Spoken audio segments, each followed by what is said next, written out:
अस्सलाम वालेकुम students, my name is Yasir Sain. Welcome to my YouTube channel. Now you are watching advance statistics. तो student, आज हम professor शेर मोहम्मद चौधरी की बुक पार्ट 1 का चैप्टर नंबर 4 स्टार्ट करेंगे। प्रीवियस लेक्चर में हमने चैप्टर नंबर 3 खत्म कर दिया था, आपको डिस्क्रिप्शन में लिंक मिल जाएगा। अब हम चैप्टर नंबर 4 स्टार्ट करते हैं। तो स्टूडेंट्स, आज का टॉपिक है मेजर ऑफ डिस्पर्शन। चैप्टर का नाम है मेजर ऑफ डिस्पर्शन और आज का हमारा जो टॉपिक है वो भी मेजर ऑफ डिस्पर्शन है। मेजर ऑफ डिस्पर्शन है कि जब दो वैल्यू के दरमियान हमने फैलाव देखना होता है तो उससे हम बोलेंगे measure of dispersion।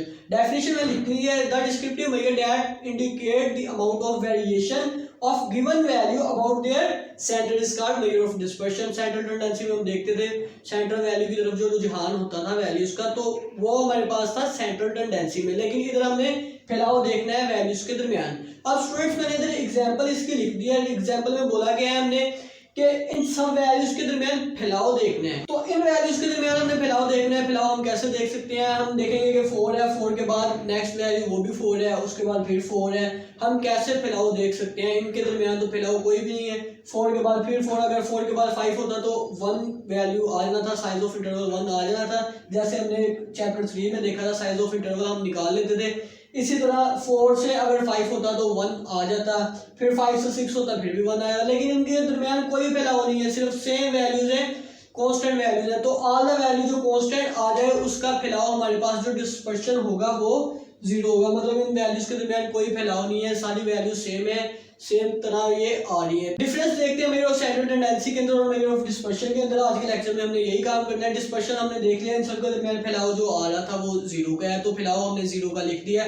और मैंने इससे पहले आपको बताया था कि मेजर ऑफ सेंट्रल टेंडेंसी में हम जब कांस्टेंट वैल्यू आ जाए तो वो कांस्टेंट इटसेल्फ ही होता है उसका mean of constant is always constant itself. मतलब ये सारी वैल्यूज हैं 4 4 4 4 4, मतलब इसका मीन भी हमारे पास जो एवरेज आएगी वो हमारे पास 4 ही हो गया। वो कैसे 4 हो गया आप इसे सिंपल कैलकुलेट करके भी देख सकते हो।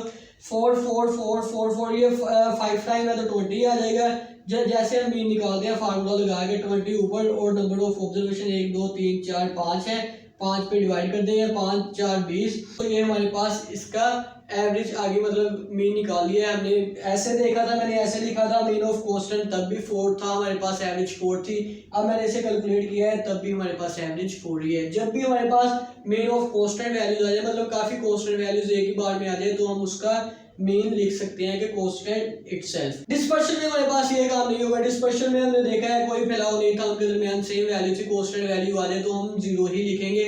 लेकिन जब मीन आ जाए तो मीन में हम ऐसे कैलकुलेट करके भी लिख सकते हैं। अगर आप कैलकुलेट करना ना भी जाओ, सम टाइम एमसीक्यूज में भी आ जाता है, तो हम ऐसे इसका मीन लिख सकते हैं क्योंकि mean of constant value is constant itself. तो स्टूडेंट्स, अब हम देखते हैं दो तरह की टाइप्स है मेजर ऑफ डिस्पर्शन की, वो मैं इधर लिख देता हूं। एब्सोल्यूट मेजर ऑफ डिस्पर्शन और रिलेटिव मेजर ऑफ डिस्पर्शन है, वो मैं अभी इधर डेफिनेशन लिख देता हूं। तो स्टूडेंट्स, दो टाइप्स है हमारे पास मेजर ऑफ डिस्पर्शन की, एब्सोल्यूट मेजर ऑफ डिस्पर्शन और relative measure of dispersion. There are two types of measure of dispersion, absolute measure of dispersion and relative measure of dispersion.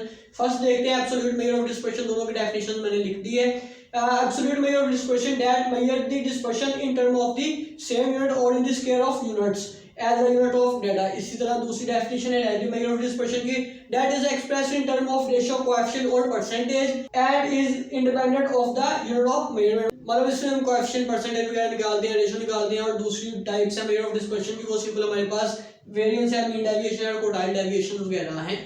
तो ये मैंने इन दोनों की टाइप्स लिख दिया। फर्दर इनकी मोर टाइप्स है, एब्सोल्यूट मेजर ऑफ डिस्पर्शन की और रिलेटिव मेजर ऑफ डिस्पर्शन की। एब्सोल्यूट मेजर ऑफ डिस्पर्शन हमारे पास 4 टाइप्स है। फर्स्ट तो आ जाता है हमारे पास रेंज, उसके बाद है क्वार्टाइल डेविएशन जिसे हम सेमी इंटरक्वार्टाइल रेंज और क्वार्टाइल डेविएशन भी बोल सकते हैं। उसके बाद है mean deviation and then last पे हमारे पास वेरिएंस। इसमें हम ये सारे डिस्कस करेंगे नेक्स्ट लेक्चर के अंदर, लेकिन इधर मैं अभी आपको सिर्फ इसकी टाइप्स के बारे में बता देता हूँ। ये हमारे पास एब्सोल्यूट मेजर ऑफ डिस्पर्शन की टाइप्स है, ये हमारे पास रिलेटिव मेजर ऑफ डिस्पर्शन की टाइप्स है। मतलब सम टाइम हमारे पास क्वेश्चन आता है कि मेजर ऑफ डिस्पर्शन की टाइप्स कितनी है, तो हम ये एब्सोल्यूट और रिलेटिव छोड़ के, इन दोनों को छोड़ के हम ये लिख देते हैं सेमी इंटरक्वार्टाइल रेंज और quartile deviation, range, mean deviation and variance, हम ये लिख देते हैं। लेकिन ये मेजर ऑफ डिस्पर्शन की टाइप्स नहीं है, ये मेजर ऑफ डिस्पर्शन की टाइप्स हैं। तो मेजर ऑफ डिस्पर्शन की टाइप्स ये दो ही हैं, एब्सोल्यूट मेजर ऑफ डिस्पर्शन और रिलेटिव मेजर ऑफ डिस्पर्शन। तो further absolute measure of dispersion की टाइप्स हैं हमारे पास 4 और इसी तरह रिलेटिव मेजर ऑफ डिस्पर्शन की हमारे पास टाइप्स ये हैं, coefficient of range, coefficient of quartile deviation, coefficient of mean deviation, coefficient of variation. तो ये हम नेक्स्ट वीडियो में इंशाल्लाह देखेंगे। तब तक के लिए मुझे दीजिए इजाजत। अल्लाह निगहबान।